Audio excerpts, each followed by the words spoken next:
pourrait bien en courir 16, mais vaut mieux en mettre 12 parce qu'évidemment que la course part très vite et puis on veut éviter tout risque inutile. Donc il y aura toujours des risques, on est bien clair, mais vaut mieux pas en prendre inconsidérément, raison pour laquelle il y a 12 chevaux en piste. Ils auraient pu être plus parce qu'il y a eu des éliminés qui ont malheureusement pas pu participer à cette compétition.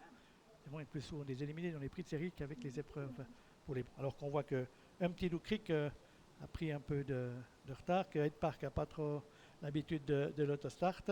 La voiture qui va prendre de la vitesse, qui ne va pas tarder à libérer les protagonistes de cette épreuve. Les chevaux qui courent en Suisse ont l'habitude de l'autostart, puisqu'il y a pas mal d'épreuves disputées avec ce moyen de départ. Et on est parti très vite avec Fuji à l'extérieur, on est parti également bien avec Elomis, on est parti très vite avec Fortune de Villars et surtout avec le numéro 4 Julia Deloup qui va se rabattre en tête pour aborder le premier virage. C'est le numéro 4 Julia Deloup qui s'est emparé de la tête et de la corde devant le numéro 2 Fortune de Villars. On est là ensuite côté corde avec le numéro 6 Elomis qui s'est bien élancé. Fuji est venu ensuite. Hyde Park se retrouvant lui en troisième épaisseur. Néovon où est Gary Sainte-Basile. On le voit à l'arrière-garde de ce peloton. Quant à Elato et Elatica, les deux représentants de l'écurie Turrettini, se retrouvent englués côté corde au sein du peloton. Concurrents qui vont aborder la ligne opposée. Julia Deloup qui a toujours le meilleur devant Fortune de Villars, le numéro 2.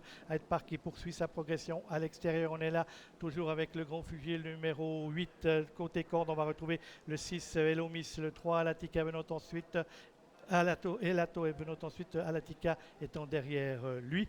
On a Gary Sainte-Basile qui n'a pas de projection puisqu'il est en troisième épaisseur pour aborder bientôt le tournant final alors qu'Hyde Park s'est bien rapproché et vient maintenant se porter en troisième position. Les concurrents qui vont attaquer le tournant final de cette compétition avec Julia Deloup, le numéro 4 qui a toujours une longueur d'avance sur le numéro 2 Fortune de Villars, le 5 Hyde Park qui est là tout comme le 6 Elomis, Gary Sainte-Basile, le numéro 11 venant ensuite devant Elato toujours bloqué côté corde qui précède Alatica. On vient ensuite avec Gary Sainte-Basile, Ainoun, avec Fugé et un petit Loup Creek.